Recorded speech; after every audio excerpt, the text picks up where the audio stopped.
Hey everyone, welcome back. Today we're going to be discussing Pokemon TCG Pocket, just a little bit of an overview and my thoughts on it as a Pokemon trading card game player. Of course, if you watch the channel, you know I play Pokemon trading card game. I play it in a bit of a different way that I play with old stuff for the most part, but I think I offer a bit of a unique perspective, so let's get right into it. We're going to be covering it using this article from PokeGuardian.com. Shout out to Primal Lugia, who runs the site.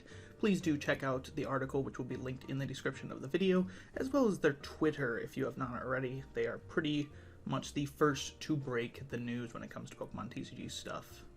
So, Pokemon TCG Pocket, if you do not know, is a new mobile Pokemon trading card game that's going to be simplifying it. If you've played Yu-Gi-Oh! Duel Links, I've heard it's a very similar thing where it's trying to simplify the game for a mobile device audience, which in one way makes sense because, you know, Pokemon games can sometimes last, 20 minutes, even when you're playing mobile versions.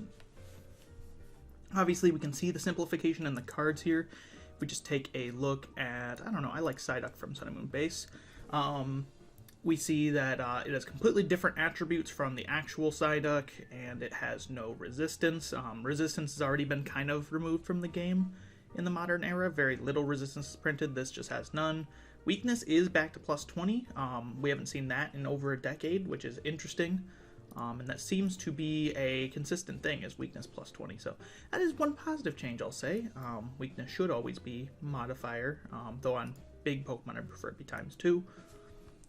So yeah, we can see the simplification. A lot of things, all the attacks are usually very simple, just 200, discard 2 energy, right? We're not seeing a lot of very complex effects. Spare this Gardevoir, which has an ability and a bad attack. Essentially, this is designed to get casual players who haven't tried the Pokemon trading card game into the Pokemon trading card game. I think in one way it kind of succeeds because, it's a mobile app in a way. But in other ways, it kind of clashes with what we have and the Pokemon trading card game in itself. Obviously, we don't know everything, so this is going to be a lot of speculative thing. I'm sure the game itself will be presentable. It's being developed by DNA, who did Pokemon Masters, another one of the best mobile games that Pokemon's put out. So, it's going to be a passable game, and we're going to be talking about some hypotheticals, things like that, in this video. Anyway, if you see down here, we're reusing different artworks from different points of the game. I don't know if this Hitmonlee art was ever used. It probably was, however, I don't remember it. But you can see right here, this is a fossil Slowbro. There is Hidden Legends Vulpix. I talked about Sun and Moon Base Psyduck. We have, I believe, Team Up Ponyta, Team Up Magikarp, base set Pikachu, Diamond and Pearl era, Vaporeon. A lot of different mix of seemingly random artworks. You have even like the child parent promo Kangaskhan. This is like a $40,000 card for a real copy. They've all been reworked with new attacks, removed the weakness and made it different, removed resistance entirely, but they're reusing a lot of card artworks. We do have some unique card artworks here, the EXs. You see the Moltres, the Lapras, and the Meowth and Brock. These are like new cards. As you can see, they're all very simple. It's very much do one thing. I believe this is Accelerate 3 energy, and this is do 70, and a lot of them are just doing damage, right? Like a very simple Snorlax. And it's like, I get it as a way to introduce new players to the game. We've seen things like this before in physical product form. If you remember the Battle Academy, which was, they've printed 2 times now, and it's essentially a board game-esque introduction to playing the Pokemon trading card game. We also saw that with the Classic Collection, which I don't think its goal was to simplify the Pokemon trading card game, but it absolutely did, because it's still not using like high-level competitive strats. It's very much taking it down to its roots. We see here that it also features immersive cards. These are, in this video that they have uploaded, essentially just the card comes to life, and you can see inside the artwork. So shout out to PokeGuardian for re-uploading that. There's also different kinds of holofoil. You can tell on the borders of this card that this is kind of an unseen holofoil. The Japanese scans usually put the holofoil on their scans. Moving on from that, I kind of want to talk about this next. This is a streamlined rules based on the classic Pokemon TCG battle system. From the trailer, I believe we saw pictures here. Yep. As you can see, there are no prize cards. There are only 3 cards on the bench. And it does not look like there's even energy in the hand at all. Because there seems to be an energy zone, which is probably what this is right here. So there's no like whiffing energy or anything like that.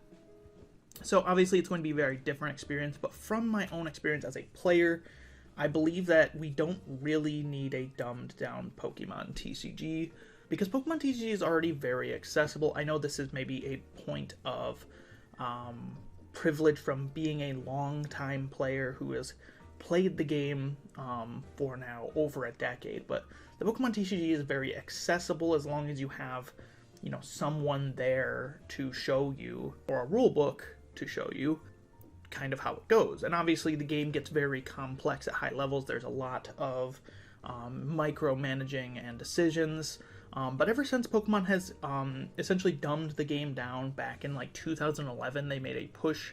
Ever since then, they've made a very steady pace at keeping the game low to the ground. There's been points where the game has gotten more complex again, with things like control cards and a lot of stuff during the Sun and Moon era. Even the tag teams, while they made the game simpler, did push a lot of boundaries and made some complex interactions. The game has still remained very low to the ground and easy to learn. You can teach most people to play Miraidon V, for instance, or Miraidon EX, sorry. You can teach them to play Miraidon EX in about 5 minutes, and they will understand most of what the deck is capable of, and functions of cards like bosses, orders, and research, which further simplify the game by not really giving players a lot of decisions and very much being very powerful, very simple effects. I think Pokemon, when you simplify it, is worse, unfortunately. Maybe we'll see a change from the Pokemon TCG Pocket version. We obviously see, like we saw in this image, there is no prize cards. There's an energy zone, so there's going to be probably no whiffing energy, if I had to guess. It's probably going to limit how much energy you can use, but it's probably going to not have any energy whiffing. So there's not going to be a lot of comeback potential, if I had to imagine, in a simplified version of Pokemon, because Pokemon is, without things like comeback and whiffing card, there's not a lot of strategy to Pokemon. Like I said, Pokemon in its very simplest form is not the most engaging and fun game, but maybe I'll be proven wrong. I seem to doubt that, though, just from my own experience over the years and years of playing the game. The game is better when it's more complex and gives you more agency. My other biggest gripe with this is that it competes with Pokemon TCG Live. For anyone who don't know, who aren't in the Pokemon trading card game scene, we do have an online Pokemon trading card game app called Pokemon Trading Card Game Live. It was released about a year ago to the public. It was released 2 years ago in beta. It technically has exited beta, but it's still missing most of its features. It's still trying to catch up, and it's still extremely buggy. Whenever a new set releases, there's always bugs to be had. It replaced the previously existing Pokemon trading card game online, which, while very dated, had much less bugs and had features like trading and many different formats, ways to play, better collection building, better user interface in total with things like deck building, collection, essentially all of the above. Just to illustrate my point but not overstay its welcome in the video, I've listed all of my current problems with Pokemon Trading Card Game Live that it's missing just from the previous Pokemon Trading Card Game Online client that was shut down in favor of producing this new live client on screen now. And I have not played Pokemon Trading Card Game Live in almost a year now. I still watch people play it because I'm in the scene of the game, but ultimately I lost interest in playing the game with how clunky, ugly, and just not fun the UI is to use. I'd much rather just play the real Pokemon game at that point. If I'm going to be disappointed, I better be disappointed playing real Pokemon cards, where it's at least a social experience. What this does is that this new app clashes with Pokemon TCG Live by being a competitor, which in one way might be a good thing if this was implementing the actual Pokemon trading card game rules. Players had often said, just shut it down, let's just start over from new and get a new Pokemon trading card game app. We didn't really mean like this, we really just wanted a finished Pokemon trading card game live experience. One of the issues that comes along with this is that this is developed creatures with DNA. This is developed by the Japan side of things, whereas Pokemon Trading Card Game Live is exclusively developed international, so it receives no support from the Japan branch, which makes all of the decisions and all of the good things with Pokemon, whereas the international branch is more known for stock arts, and Pokemon Trading Card Game Live at this point seems to be our reputation for the international brand.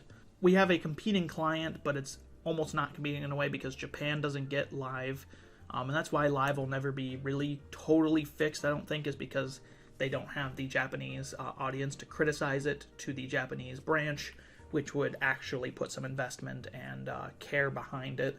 This new client, while competing and seems to provide a different experience, I don't know if it's going to be a good one. I'm very skeptical with a simplified Pokemon TCG if it's going to be good, because, like I said, Pokemon TCG is better when it's more complex. It does offer you free packs to open, though, and exclusive cards, so if that's your thing, kind of like an NFT collector in a way, whoops, I said the buzzword, then maybe you will be interested in this. I don't think I'll be playing it for more than a couple weeks, though, just to try it out, and maybe I'll come back and give a video then when I have my full thoughts when the app release. It's coming 2024, they say, but they didn't give any specific announcements. So, anyway, stay tuned to the channel if you want to check out retro Pokemon tabletop content. That's what I specialize in.